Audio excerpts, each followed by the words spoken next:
Во втором домашнем матче Алания принимала иркутскую «Звезду». Похоже, что длительные перелеты и изматывающий график игр не особо сказываются как на физическом, так и на моральном состоянии дальневосточных команд.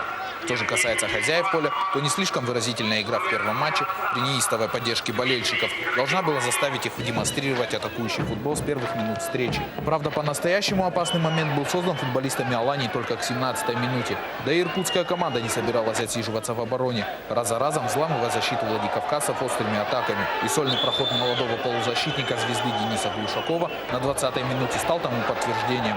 Оставив неудел сразу трех защитников и вратаря Алании, он уверенным ударом в ближний угол выводит свою команду вперед. Остальное время первого тайма соперники делили процент владения мячом, так и не превратившийся в забитые голы.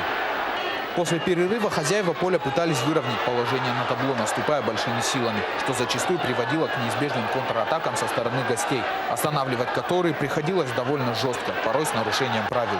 И в середине второго тайма за грубую игру в центре поля вторую желтую карточку получил игрок владикавказской команды Михаил Бакаев.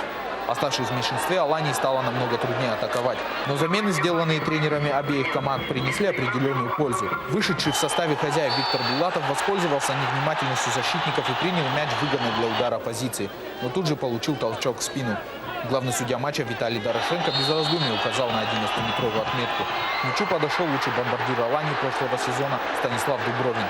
Но открыть новый счет своим забитым голам плеймейкеру помешал вратарь «Звезды» Сергей Котов, блестяще парировавший удар. А через несколько минут уже футболисты иркутской команды получили право пробить пенальти.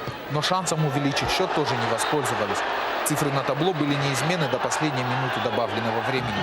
Заработав право пробить штрафной, к мячу подошел вышедший на замену игрок «Звезды» Милосавлевич. Примерно 40 метров он положил мяч прямо по центру ворот, установив тем самым итоговый счет.